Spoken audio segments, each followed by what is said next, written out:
Olá, eu sou Ivan Batista e seja muito bem-vindo ao meu canal Mundo Renovável. Hoje nós vamos bater um papinho sobre inversores solares fotovoltaicos, um equipamento de grande importância na sua usina solar. Então, se você está fazendo cotação, deseja instalar um sistema solar na sua residência, no seu comércio, na sua empresa, ou se você é um integrador, trabalha com energia solar, esse vídeo ele foi feito para você, porque ele vai te esclarecer, vai te ajudar a escolher o melhor inversor solar para a sua usina solar. Então, vem comigo e me acompanhe até o final desse vídeo.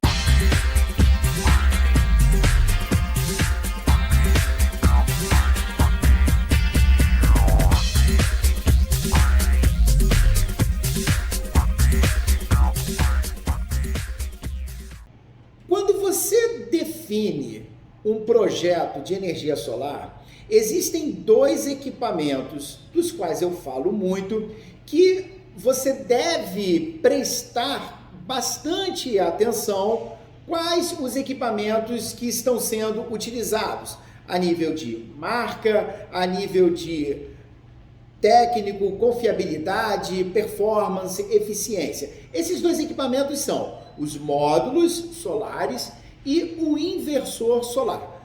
A respeito dos módulos, eu já fiz um vídeo anterior que fala bastante sobre as características que você deve obedecer na escolha dos melhores módulos.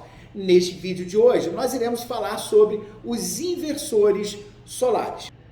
Primeiramente, nós temos que definir o que é um inversor solar fotovoltaico e para que ele serve na sua instalação, no seu projeto.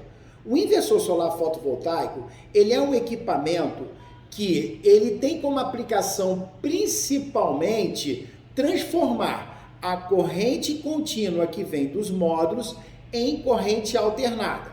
Isto porque o que você precisa para alimentar os seus equipamentos elétricos, eletroeletrônicos, é de corrente alternada. E os seus módulos, eles produzirão corrente contínua. Então, a principal função dele será esta, transformar a corrente contínua em corrente alternada. Além disso, ele irá fazer o gerenciamento técnico e eletrônico da sua geração, te entregando, então, uma melhor performance. Para isso, é que uma escolha assertiva do inversor mais eficiente, do inversor correto para a sua instalação, irá fazer toda a diferença na performance do seu sistema. O inversor solar fotovoltaico, assim como todo o equipamento elétrico e eletrônico, ele possui algumas características que devem ser rigorosamente obedecidas. Essas características elas são principalmente nível de tensão ou voltagem de entrada e também de saída, nível de corrente que esse inversor vai suportar e a potência deste inversor. Sendo assim, o inversor ele vai ser escolhido de acordo com a quantidade de módulos que está sendo dimensionada para a sua instalação. Além disso, além da quantidade de módulos, também como esses módulos estarão dispostos no seu telhado. Ou seja, eles estarão orientados para apenas uma direção, por exemplo, para o norte, ou ele terá mais de uma orientação, por exemplo, norte-oeste, leste-oeste, norte-sul. Caso haja mais de uma orientação, é muito importante que esse inversor ele possua mais de uma entrada. Essa entrada, ela dá-se o nome de MPPT. MPPT são múltiplos pontos de rastreamento, onde eu nunca posso colocar. E nós percebemos usinas que são instaladas dessa forma, empresas que instalam usinas dessa forma. Então, se os meus módulos estão instalados em direções diferentes, por exemplo, eu tenho uma quantidade de módulos instalados para o leste e outra para o oeste, eu nunca posso colocar esses módulos juntos, interligados em série, em uma mesma MPPT, em uma mesma entrada. Da mesma forma, se mesmo que esses módulos estejam na mesma orientação, por exemplo, tudo para o norte, porém eu tenho um objeto mais alto do que o telhado, por exemplo, uma árvore ou uma outra edificação, que faça o sombreamento de alguns desses módulos e os outros não vão ser sombreados, então ainda desta forma eu não posso conectar todos esses módulos na mesma entrada, na mesma MPPT.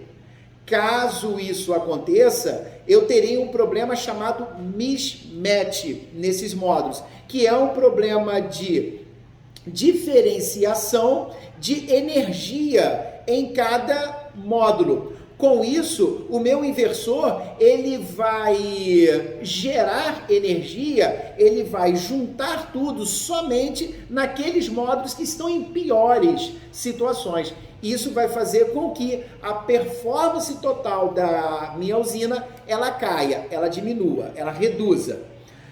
Nós fizemos um vídeo, por exemplo, nesse canal, onde eu fui até a casa, fui fazer uma visita técnica e chegando lá, eu vi que o telhado do cliente ele era todo desenhado e tinha muita pouca área útil. Dessa forma, eu tive que colocar 2 módulos para uma orientação, 3 módulos para outra, 2 módulos para outra.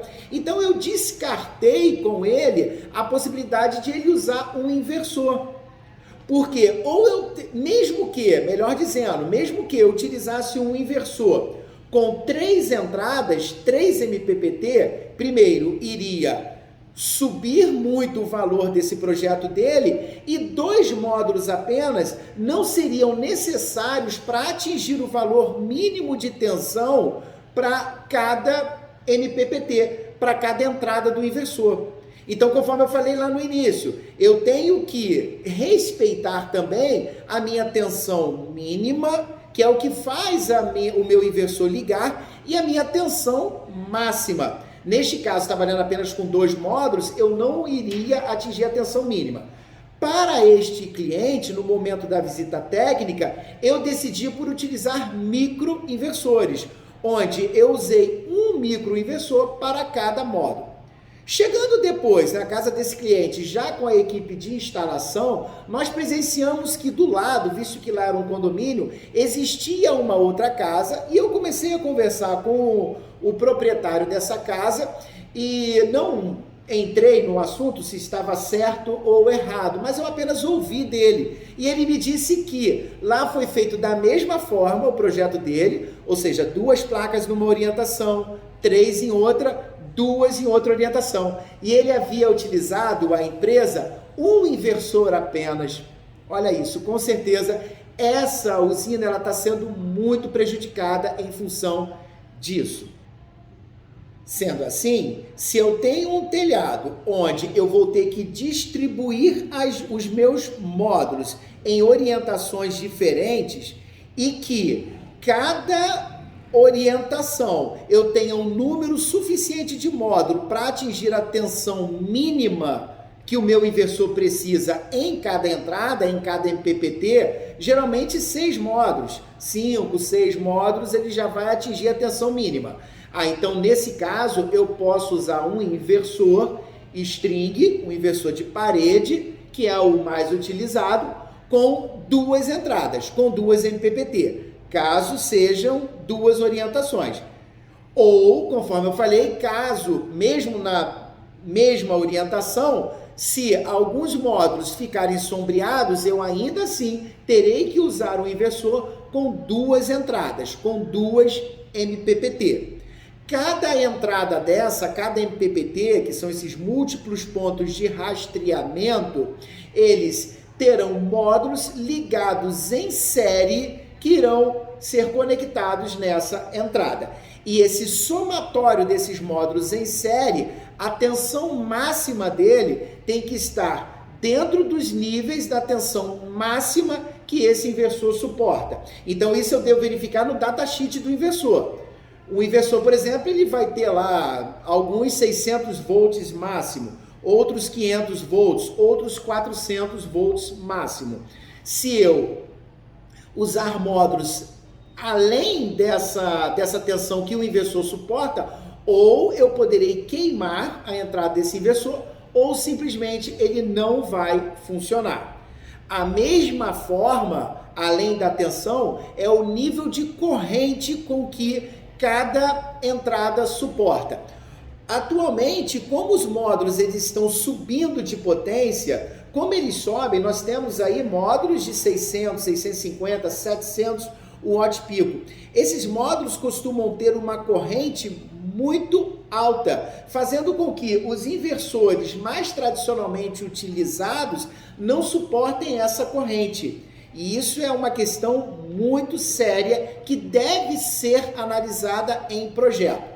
Inclusive, mais uma história que, nossa, certa vez, uma cliente me ligou diretamente pedindo um orçamento para a casa dela, para a residência dela. E essa cliente, quando ela me ligou, eu vi que ela tinha muita informação, ela sabia bastante, porque ela já havia pesquisado. Então, ela já veio para mim falando qual o inversor que ela queria, qual módulo que ela queria, a potência do inversor, a potência do módulo, as marcas, tudo. Falei, tá bom, tá, eu vou te fazer uma proposta. Quando eu fiz a proposta e levei para o software recusou aquela compatibilidade entre módulo que ela estava pedindo e inversor. Isto porque estava apresentando uma diferença de 1 ampere de corrente acima do que esse inversor suportava. Era um inversor, inclusive, da Sungrow, uma marca excelente, mas não podia ser aquela potência de inversor, aquele tipo de inversor Sungrow. Vejam, eu passei isso para ela e sabe o que aconteceu? Ela não confiou em mim no momento. Pois é, ela insistiu que ela queria aquela configuração de módulos inversores. E mais, essa cliente, ligou diretamente para a Sungrow. E sabem o que aconteceu? Pasmem, não sei se para querer vender, enfim, mas a Sungrow disse para ela que ela poderia sim utilizar aquele inversor com aqueles módulos. O que eu fiz? Fiz com que ela assinasse um termo de responsabilidade e eu anexei aos documentos dela as mensagens que a Sungrow havia passado para ela por WhatsApp. Bom, o resultado disso tudo foi instalado lá e em determinados momentos o inversor dela desligava. E foi observado, depois fui lá, fiz as medições e mostrei para ela que era por esse problema de aumento de corrente e que isso, inclusive, poderia danificar o inversor dela. Bom, o que aconteceu é que a Sungrow acatou e trocou, compatibilizando, então, o inversor com o módulo dela. Então, para vocês verem que não é apenas escolher o módulo, escolher um inversor dentro da potência dos seus módulos. Por exemplo, eu tenho na usina uma potência de 5 kW pico de módulos, tá? Vamos colocar que sejam 10 módulos de 500 watt pico cada, 5 kW. Então eu vou pegar um inversor de 5 kW e vou colocar lá. Não, outras características têm que ser também analisadas. Uma delas, como que esses seus módulos estarão dispostos no seu telhado, se na mesma orientação, em orientações diferentes, o que vai fazer com que seja definido o número de entradas desse seu inversor e também qual a tensão mínima e máxima desses módulos e qual a corrente desses módulos. Então isso mostra a importância de vocês confiarem o seu projeto numa empresa realmente que vai fazer toda essa análise para você. Uma outra questão muito importante, onde nós encontramos também vários defeitos de instalação para os inversores, é o local onde ele será instalado. Então eu sempre falo isso para os nossos clientes aqui. O inversor ele deve ser instalado em locais refrigerado, ou seja, que eles consigam fazer troca de calor com o ambiente e estarem protegidos, principalmente em relação ao sol. Então, como ele é um equipamento eletrônico, se eu colocar ele numa determinada parede e essa parede ela recebe sol durante uma boa parte do tempo, esse inversor ele vai ter problema de aquecimento e ele vai ficar desligando. Tá ok? A mesma coisa é a chuva. Muitos inversores têm proteção IP65, que não tem problema eles pegarem água. Porém, nos nossos projetos, eu nunca permito que esses inversores peguem chuvas direto. Primeiro, em função da acidez das chuvas, e segundo, em relação aos outros equipamentos que eles possuem, como por exemplo o Data Logger, que é uma antena que vai fazer a conexão de Wi-Fi do inversor, onde essas conexões, se pegarem chuva e até pela acidez da oxidação da chuva, irá fatalmente oxidar esses contatos. Então, nós vemos muitas instalações onde nós vamos fazer a manutenção, onde os inversores eles estão instalados debaixo do telhado. Então, numa residência como essa daqui atrás, entre esse telhado e a laje do imóvel, existe aquela parte onde geralmente fica a caixa d'água, né? Coloca o inversor ali. Nós vemos vários desse tipo e também vários problemas decorrendo por questão disso. Por quê? Ali dentro, ainda mais em dias quentes, vai fazer muito calor e não entra vento, não tem troca térmica. Os inversores, eles possuem um dissipador de calor na sua parte de trás. Então, esse dissipador de calor, ele tem que receber vento para retirar o calor que está ali acumulado.